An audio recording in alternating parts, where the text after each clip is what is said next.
Minhas primeiras lembranças com celulares são com Nokias. Naquela época não se fazia muita coisa com o celular, pois eu mesmo nunca tinha crédito. No máximo, discava o bom e velho 9090 para ligar a cobrar. Se não, era jogar Snake com os amigos no pátio da escola. Mesmo assim, era divertido ter uma peça inovadora nas mãos. E imaginar o que o futuro reservava era muito difícil. Mas uma coisa era unanimidade: a Nokia estaria lá. No fim dos anos 90, a Nokia se tornou a maior fabricante de celulares do mundo, e numa reviravolta extraordinária, ultrapassou gigantes como a Motorola e se manteve no topo por 14 anos. No auge, foi responsável por quase 50% de todos os celulares vendidos no mundo, e com seus modelos que marcaram época, é dela o recorde de celular mais vendido de todos os tempos. Apesar de hoje ser sinônimo de tecnologia ultrapassada, a Nokia foi uma das empresas mais inovadoras de sua época e uma das que mais contribuiu para o ramo. Ela trabalhou no desenvolvimento da tecnologia GSM e criou o SMS. Fez do telefone móvel um item pessoal e indispensável, algo inédito até então, e abriu caminho para que empresas como Apple e Samsung inaugurassem a era dos smartphones. Em 2013, a Nokia foi vendida à Microsoft e tempos depois seu nome foi retirado dos celulares da Microsoft. A divisão móvel foi encerrada e nunca mais ouvimos o clássico ringtone que por mais de uma década fez parte da trilha sonora do nosso dia a dia. Muitos culpam o lançamento do iPhone em 2007 e a incapacidade da companhia finlandesa em se adaptar ao novo cenário pelo desfecho trágico da gigante. Mas a verdade é que a Nokia não faliu, e seu declínio, por melhor dizer, começou muito antes do iPhone ser lançado. Mas como uma empresa que ditou as regras do jogo e reinou absoluta por mais de uma década, foi simplesmente varrida do mapa? Será mesmo que o lançamento de um único dispositivo, por mais inovador que tenha sido, foi capaz de nocautear a líder do mercado com um único golpe? É isso que nós vamos descobrir hoje.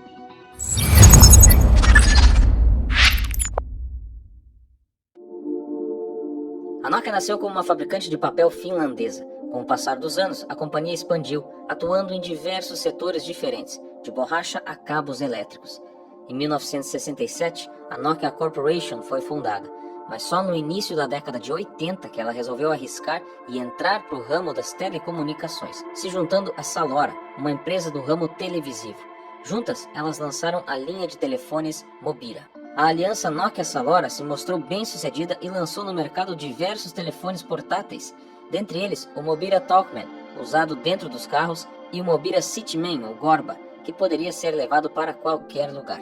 Assim, os brick phones, ou tijolões, logo se tornaram um dos símbolos mais emblemáticos dos anos 80, como o Cubo Mágico e o Game Boy. Isso numa época em que a ideia de celular simplesmente não existia.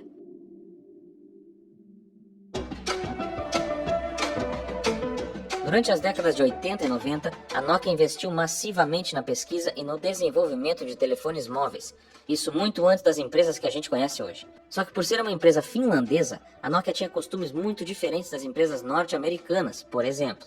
Para se ter ideia, eles não patentearam boa parte das coisas que criaram. Para eles, toda e qualquer inovação não deveria ser monopolizada e sim partilhada, muito diferente do que pensavam os norte-americanos. E foi assim que no fim da década de 80, a Nokia sofreu seu primeiro golpe. Ao expandir rapidamente para além das fronteiras do seu país de origem, a Nokia foi processada pela Motorola nos Estados Unidos, sob a alegação de infringir em suas patentes, uma das maiores guerras judiciais envolvendo a Nokia até então. As patentes, a princípio, pertenciam à Nokia, mas elas nunca tinham sido registradas. No fim dos anos 80 e início dos anos 90, a Nokia enfrentava sérias dificuldades financeiras. Jorma Ollila então foi escolhido para assumir como novo diretor, desagradando a muitos acionistas por ser novo demais. Ele tinha 42 anos na época, mas foi sob a administração de Ollila que a Nokia realmente se tornou a Nokia. Foi ele que redirecionou todos os esforços da empresa para o ramo da telefonia móvel, apostando que esse seria o produto do futuro. Decisões como a aquisição da Tecnophone, uma startup inglesa que desenvolvia telefones de bolso, no início dos anos 90, quando o mercado de celulares ainda engatinhava, deram à Nokia uma enorme vantagem em relação à concorrência. Na metade da década de 90, a produção de celulares da Nokia já não conseguia suprir a demanda, e entre 96 e 2001, a receita da empresa aumentou de 6,5 para 31 bilhões de euros. De 98 a 2012, a Nokia foi a maior fabricante de celulares do mundo. Em 2000, ela tinha 30% da fatia de mercado. quase 2 vezes mais que a sua principal concorrente, a Motorola. No auge, foi responsável por quase 50% dos celulares vendidos em todo o mundo. Eu tinha um sentimento de que quem tinha Motorola, na época em que a Nokia reinava absoluta no Brasil, era tido como o diferentão. Eu digo isso pois nessa época eu tive um Motorola C331 e um C333. Isso permaneceu assim até a chegada do Motorola Razr V3, em 2004, que foi um sucesso de vendas. O aparelho mudou o conceito sobre a marca Motorola e sobre o que o celular era, passando de um simples aparelho funcional para um símbolo de status, com cores chamativas e o design de flip. A Motorola já possuía celulares de flip antes, como o StarTAC e o V60, que também eram considerados modelos de status, mas em menor escala, já que possuir um Motorola antes do V3 era tido como diferente, e poucas pessoas conheciam ou possuíam esses modelos. Eu particularmente percebi uma mudança comportamental nos consumidores da época, que não iriam simplesmente comprar um celular funcional, mas sim algo que eles se sentissem especiais e diferentes. Para mim, foi o início do fim para os aparelhos funcionais da Nokia. Em uma entrevista à BBC, em dezembro de 2000, Ohlala disse: "No mundo dos celulares, o melhor está por vir. As oportunidades do futuro são enormes, à medida em que entramos numa época sem precedentes na qual mobilidade, internet, mídias digitais e outros conteúdos podem ser combinados e disponibilizados para praticamente todo mundo, a qualquer momento e em qualquer lugar."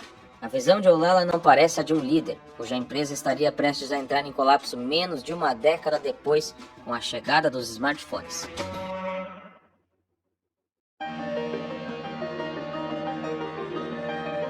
Se você fizer uma busca rápida, provavelmente vai chegar à conclusão que a Nokia faliu porque não conseguiu acompanhar as mudanças do mercado, especialmente com o lançamento do iPhone, seguido dos Androids, que simplesmente tocaram terror na indústria e mudaram tudo o que todo mundo sabia sobre celulares em um curto espaço de tempo. Mas 2 coisas aí precisam ser esclarecidas. A primeira é que a Nokia não faliu, ela foi vendida para a Microsoft. E a segunda é que a Nokia não era uma empresa alheia ou desatualizada, que ruiu por pura incompetência, porque simplesmente se recusou a aceitar que seus concorrentes tinham criado produtos melhores que os seus. O que aconteceu foi que a Nokia do início dos anos 2000 já não era mais a Nokia dos anos 90. A Nokia dos anos 90, que inovou sob boas lideranças, como a do Jorma Ohlala, que soube direcionar e redirecionar seus esforços porque realmente seria a bola da vez, que coordenou uma cadeia logística extremamente complicada para a época e que lançou no mercado um sucesso atrás do outro, sempre pensando na qualidade de seus produtos, simplesmente não existia mais. É preciso lembrar que, na época, cada lançamento Nokia era sim inovador. Eles deram aos celulares cores, capinhas, câmeras, teclados, tudo que hoje soa piegas, mas que na época não era. Após anos crescendo de forma espetacular, a Nokia se tornou uma empresa muito rica, e quase todo mundo que trabalhava nela também. A Nokia dos anos 90 virou a mina de ouro dos investidores dos anos 2000 e o lugar perfeito para se trabalhar. O que paradoxalmente acabou atraindo muita gente que simplesmente não dava a mínima para a real visão da Nokia, e sim para o quanto lucrariam no fim do mês.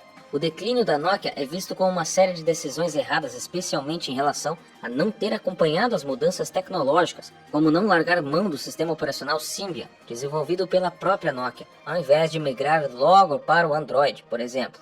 Mas se olharmos com atenção, percebemos que o grande problema da Nokia não foi necessariamente o iPhone, o Android ou o Symbian, ou até a falta de inovação tecnológica, mas o fato de que a antiga Nokia simplesmente não existia mais.